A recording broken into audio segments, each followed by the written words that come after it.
Okay, everybody, welcome to episode 9 of Get Outdoors with Dawn and Dora. And today is, you might say, an unboxing video. I don't really do unboxing videos. This is I'm more of an extended use review YouTube channel. But in any case, I wanted to do a review of the quality of this tent.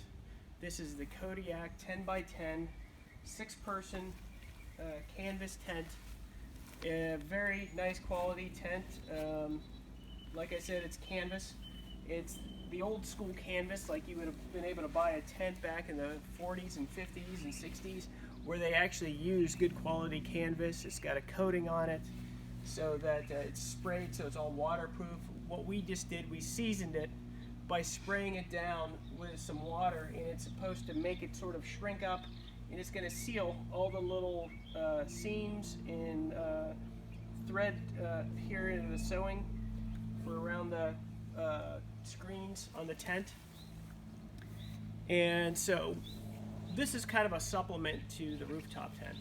The rooftop tent is our major use when we go camping. We use that the most. This tent is for when we have guests. Dora has a daughter with a husband. She has another daughter with a boyfriend who she considers her husband, or her son-in-law. So we like to take other people with us when we can. So we bought this so when we go out camping, more likely they're going to drive another vehicle, and we can throw this Kodiak tent in a bag and put it in the back of their car, and then set it up obviously when we get to our campsite. But on this you have a really nice little awning. It's actually sewed into the tent on here, and this rolls up entirely. You can roll the awning up, and you have a couple retaining straps here with buttons that keep it out of the way, say if you didn't want to use it. I don't really see that happening. I'd probably have it open. I mean, you'd always want to have shade here. You could put your shoes, some other things out here outside the tent, maybe a jug of water, some chairs. You'd sit underneath this awning on a nice camping day.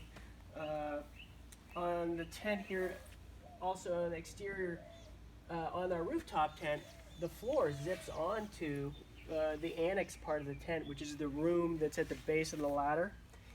On this tent, it's all completely sewn onto the tent, so it's actually part of the tent itself. So when you open this up, it's all sort of collapsed into the floor, and then you fold it all up into the floor and you wrap it up and it goes into a bag. So this is all one piece. This, the tent and the floor is all together, and it all sort of seamlessly folds. Well, we'll see how seamless it is when we go to put it back, but it all folds up into the floor. Once you got it all shaken out and stuff and you put it in the bag, it tucked back in your vehicle and you're ready to go. So I will take you on the inside and show you what the inside is like. So if you want to follow me, we'll go inside and we'll check out the interior. And you'll get to see the inside. Here we have a very spacious tent. Really like it. A lot of room in here. Like I said, this is a 6-person tent. Lot of room. Probably at the most we might have 2 or 3 people in here, because we're not really going to have 6. But it's kind of nice to have that extra space that you wouldn't normally have, say, if you just bought a strictly 2-person tent or a 3-person tent. It's kind of cramped, kind of small. You really can't stand up in here. I would say that roof is probably be about a little over 6 feet tall, maybe 6'6", something like that. So I'm 5'7". Dora's right around the same height, and so we don't really have an issue here. We got plenty of room. Plus, we have this, would say it's a mesh sort of drying rack. You can put like wet socks or pants or something up here, or even laundry that maybe is dirty and you just kind of don't want it in your bag till you leave camp.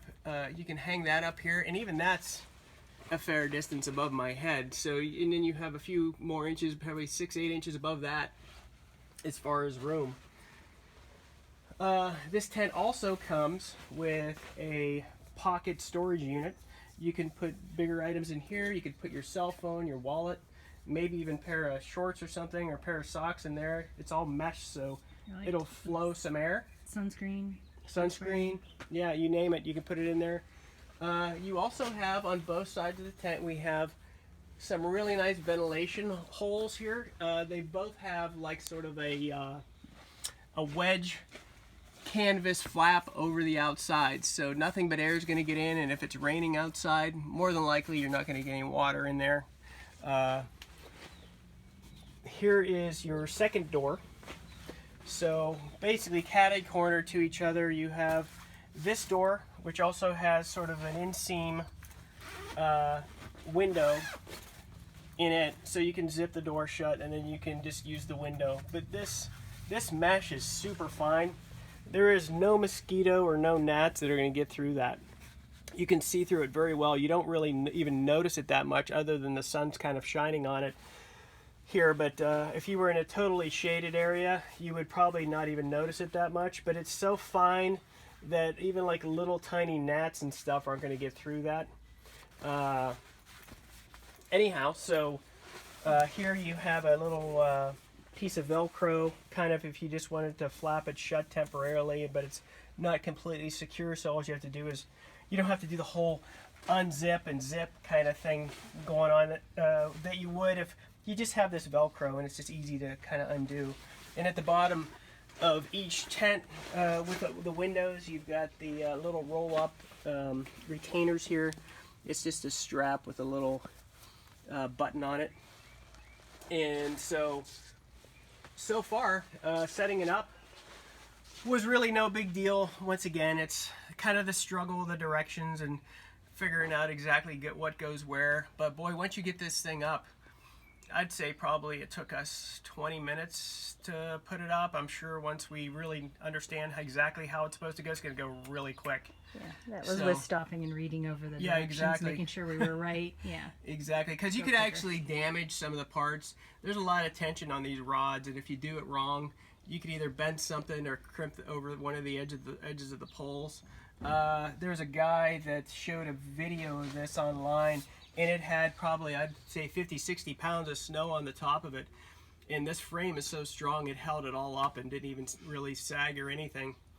So we kind of like to buy better stuff, not in every case, but sometimes you get money, you get what you pay for, and I think this is one of the things that you get what you pay for. And if you want something this literally could be in the family for 10-20 years or so or longer, and it's just something that you're always going to have around. Same thing with the rooftop tent. It's such a high quality build. You've got such good fabric and everything. As long as you maintain it and take care of it, it's gonna treat you right, and you're gonna be able to get years of use out of it. So let's step out here to the other side. And as you can see, when Doris spins around here with the camera, it looks very much like the other side, except your awning's not on this side.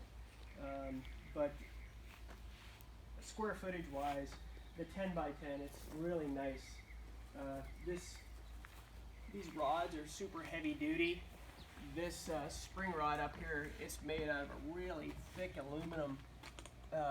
You get that in there and you get the spring on it or whatever, and it just tightens everything right up. Really nice quality. It's not cheap like some of the other stuff you'll see. The rods eventually will break. They're made out of either fiberglass or something, and they just don't hold up. They're more or less a glorified fishing rod through your tent, and those only last so long. You bend them so many times, they'll eventually snap, and you have to buy replacements if you can get a replacement. But anyway, so this is our Kodiak 10 by 10 tent, and I hope you enjoyed this video and it was informational to you and you got something out of it. So if you like what you saw, hit like, and if you want to subscribe, hit subscribe below. Everybody have a good day and enjoy that outdoors.